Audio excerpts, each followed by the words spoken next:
century-long romance with the automobile, passion has never burned brighter than with hot rods.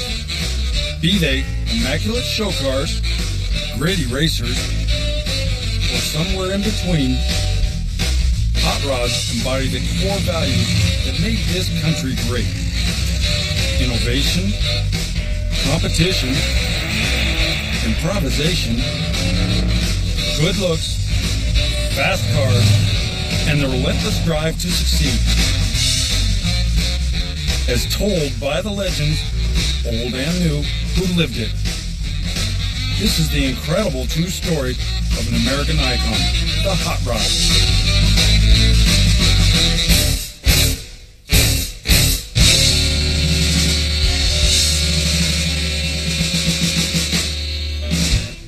Hello, I'm Chip Foose.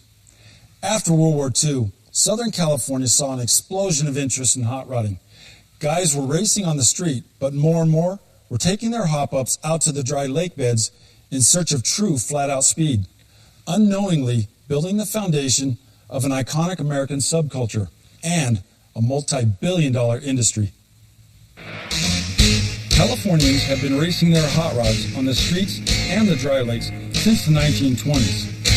World War II put a temporary stop to that, but even the interruption of the war sowed the seeds for rodding's renaissance. Well, right after World War II, you had a whole lot of people who had done their time in the service and who were being let out in Southern California and elsewhere, but a lot of people who were discharged in Southern California stayed here and found jobs here. And those were people who had acquired skills in the military that they would transfer to the hopping up of their own cars. They had learned a great deal about engineering, they had learned a great deal about auto repair, a great deal about aerodynamics, and a lot of other things that they could apply to making their own cars go faster. SoCal, Southern California, was the absolute genesis and hub of hot rodding. It really grew after the war when the boys came back with all this newfound technology. And it just seemed like they all brought it to Southern California. The aircraft, so much of the aircraft was built here. So much of the brain trust of early hot rodding was in Southern California. And the guys on the East Coast, all they could do is dream about coming west someday. All the cool speed equipment was based right here in Southern California. Plus we had the weather. Plus we had the dry lakes. It's all here. It was Southern California. I mean, everybody wanted to go fast. The guys that came out of World War II, you can't be the pilot at 21 or 22 years old and come back and just go work in a bomber factory in Burbank. Just not going to happen. So there was a need for speed. And this was the quickest way to it. And it became competitive because I think the guys that are in it are competitive. It doesn't matter whether you're racing or you're trying to win America's Most Beautiful Roadster or the Riddler Award. The competition is what drives an awful lot of it.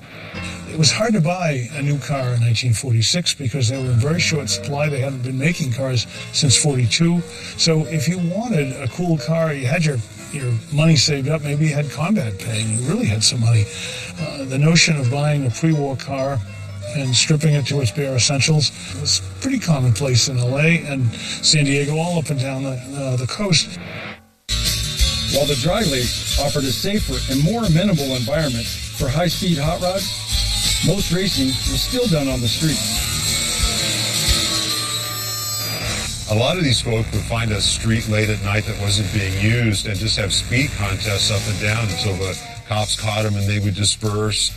And then they would go somewhere else later and do it again. They didn't earn themselves a very good reputation. Because we all broke laws, in driving and building the car. It's supposed to have, certain heights, your headlights certain heights, your windshield a certain height. And, we just did anything we wanted. Right away, we got a bad reputation. I'm not sure if the bad image that hot rodders got at one time was as bad with the general public as the Los Angeles Times made it out to be. Hot rods made a lot of noise. And kids would street race and stuff, but they were usually out in the boondocks where nobody could hear them. There was just a lot of bad publicity, and I'm not sure they deserved it. Yes, they were street racing, but as I said, most of it was Sepulveda Boulevard, which was miles out in the valley, or Lincoln Boulevard, nobody lived around. After World War II, street racing was more than just competition. It was a rite of passage for young men all over Southern California.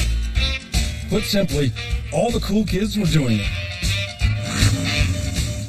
Street race? Are you kidding me? Did I ever do an illegal thing? Let me think. I probably did race a couple of times on the street. Street racing was, the competition of choice. I mean, that's what we did. We did it along Forest Lawn Boulevard. You go across the Los Angeles River, right by Warner Brothers. The cops weren't hanging around there. We did it on Larchmont in the Hollywood area. You'd start at 3rd Street and you'd go north on Larchmont all the way down to Larchmont Village, which was about 3 blocks. It was probably a little bit shy of a quarter of a mile. We raced on North Sepulveda. Set up a quarter mile out on Sepulveda Boulevard near the LA airport. They were racing on Lincoln Boulevard. And I guess Lincoln made a left turn and my dad didn't quite make it and ended up on this guy's front lawn. Cork Street in Long Beach. There was a place right out here in San Ana called Miles Square. We street dragged every weekend. Every weekend in Bakersfield, where the Formosa drag strip is right today.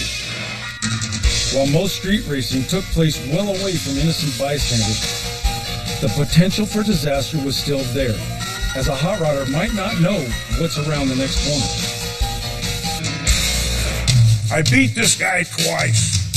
Wanted to go one more time. We went out on this one road, it was called Friant Road. There was a goddamn boxcar cross there, and it was completely blocked off. There was a pole with 4 strands of barbed wire. If I went off the street, I'd have been chopped in half. So the best thing was to either take the back end into the train or drive forward into the train. So just as I got there, threw it into a broad slide, and I nailed it to the wood and turned around. But after it stopped, I missed the train. But they had to come and take each finger and take it off the steering wheel because when I held on and got scared so tight that my fingers would not release the steering wheel. That's the breath of death.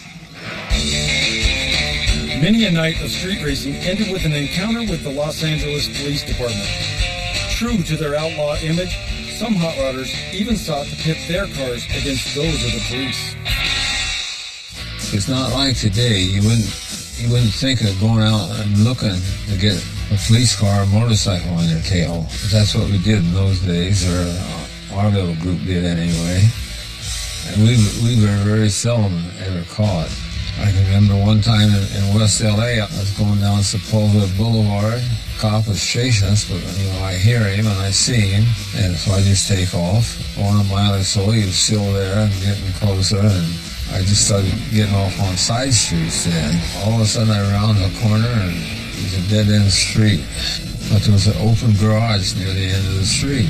So I just cranked it and pulled in the open garage, jumped out and closed the door. And the police come out and up through the glass, and there was the car, and they took me down to West LA. Put me in jail I was there for several days before I learned to smoke. Despite his time in jail, Tommy Sparks would become one of hot rodding's most accomplished craftsmen.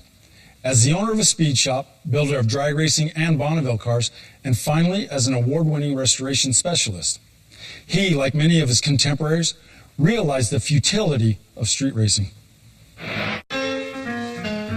Very quickly, I think people realized that if you wanted to see how fast your car could go, you were pretty crazy to race on the streets. There was a lot of it, but it was dangerous. The newspapers were on top of it. So people like Wally Parks had the right idea with the Southern California Timing Association. Let's go where it's at least safer to run. The spirit of competition, you had guys who had been in combat. They weren't particularly afraid. In fact, they might even be looking for thrills. These guys were competitive. They had the money. They had the mechanical skill. All they needed was a place to race, and that's what they found.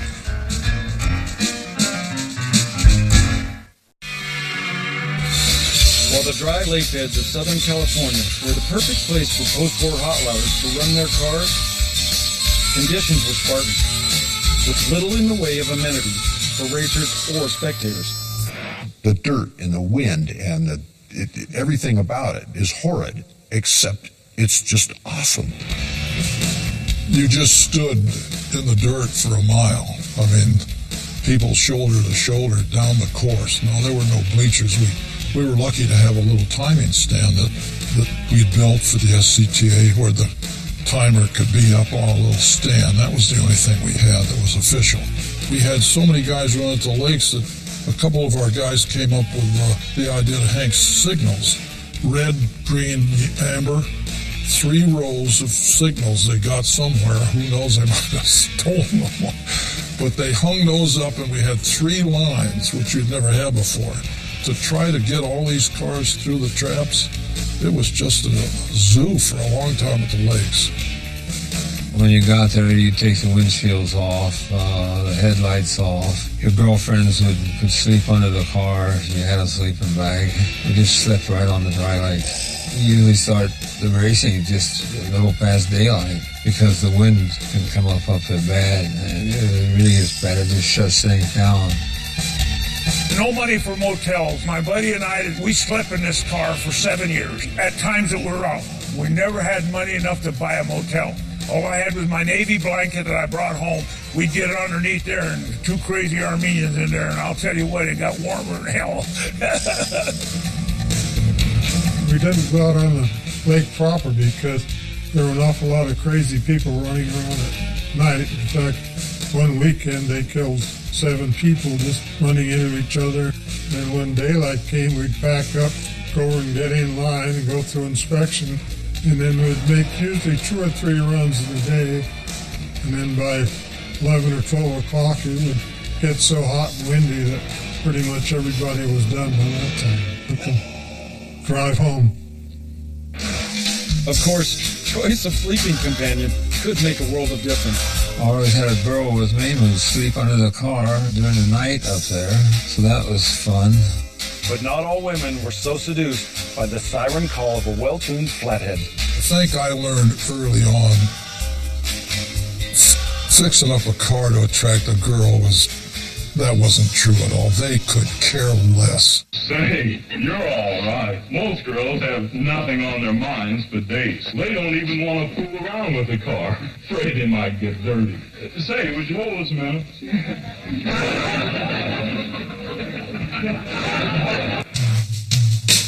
The lack of amenities at the lakes extended to the safety equipment, which ran from slim to none. We didn't have any fire suits. We didn't have any roll bars. We didn't have any fire extinguishers. SCTA stepped forward and bought probably a dozen crash helmets and loaned them out to the guys to run because we made a rule that you had to have a crash helmet. In the club that I belonged to, the Low Flyers, we only had one helmet, so we'd keep swapping that around every time we'd run. That was followed shortly by roll bars and other safety things. And I wore a T-shirt. That was my fire suit. I did wear a helmet, and I did have an aircraft surplus seatbelt. That was pretty much it. Safety always came after a tragedy for some reason or other in racing. While fatalities were surprisingly low given the inherent danger of lakes racing, there were fatalities, and quite a few very close calls. Stu Hilborn, the fuel injection pioneer, whose Streamliner would later become the first Lakester to break the 150-mile-per-hour mark, was lucky to survive a major crash. The Streamliners are all pretty fast. I just got up to 136 miles an hour. All of a sudden, the thing just suddenly spun in a complete circle. Just instantly, I couldn't save it. Usually when it starts to fishtail, I can kind of nurse it a little bit and keep it from doing anything silly. This was too fast.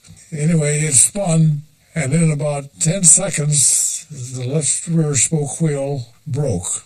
The wheel came off, and I was airborne. Not just up, I was end over end over end, up in the air high. And every time I came down, I landed with the top up. I crunched down as far as I could, but there's no room in that car. So every time I hit the ground, I landed on my back, which later on hurt pretty bad for 5 or 6 flips before it finally stopped. And it fortunately stopped upright. I don't know where the wheel went, but it was gone. It was just a hub. One of the doctors said, "We got some bad news. You've got a broken back." The potential for disaster only heightened the competitive spirit at the dry lakes. Racers looked to push their cars to the limit, and that meant modifications. For some, it was a simple matter of addition by subtraction. How could you make this car faster to be a hot rod? And the first thing you did, you jerk the fenders off, you jerk the running board off, you take the bumpers off, you even take the upholstery out to make it lighter. And this was all about how fast you could go, and they quickly realized a 32 Ford, the car everybody wanted, was like a barn door. So if you wanted to go fast, truly fast, your car had to be purpose-built, had to be a competition car, had to be probably channeled with a track nose, had to have the biggest engine you could manage, and it was no longer a street car. One of the more successful purpose-built cars was Phil Remington's modified Roadster, a project begun before World War II, but not raced until 1946. Well, I was starting to build a car called a Modified, which was like a regular dirt car with a tail, except there was no tail. It was just a small tank right behind the driver, but the front end and the engine and all were similar to a regular sprint car. I finally finished that, and the first time I ran it was at El Mirage. I built myself a tail and put that on. I picked up about 10 miles an hour. Phil Remington ran the modified Roadster from 1946 to 1948 and set several class records, topping out at 136 miles an hour. Very few people who ran at the dry lakes had one-off cars like Stu Hilborn or Phil Remington. Most guys just wanted to hop up their Roadsters. That's where Alex Exidius and SoCal Speed Shop came into the picture. Shops like SoCal bridged the gap between manufacturers and racers. But Alex Exidius would find that pursuit of customers would put him behind the wheel of one of the most famous one-off Lakesters ever built. I knew through going to Edelbrock's place and watching and looking that he was starting to make a lot of manifolds and heads. I could see there was going to be a big trend of hot rodding, and I opened the shop, and I was the last guy in the world that should have opened the shop. Nobody knew me. I'd never done anything. I'd gone to the lakes and watched, but never raced. Alex Exidius started SoCal Speed Shop the day he was discharged from the military. He began with a humble storefront on Olive Boulevard in Burbank, California, later moving to a larger facility in North Hollywood. Business was slow at first, but as word of mouth spread, SoCal Speed Shop became a preferred destination for hot rodders. What a name for a place to go and buy a camera, a speed shop. Because it was all about speed in those days. The guys were working and had jobs and were making money. I really started selling heads and manifolds and Winfield cams and stuff. That's when I decided that it wasn't SoCal Custom Shop, it was SoCal Speed Shop. And I better start speeding. To build another 32 Roadster would have been ridiculous if I wanted to make a name for myself. There were hundreds of those, and they were all going about the same. That's when I thought I'm going to build a belly tank.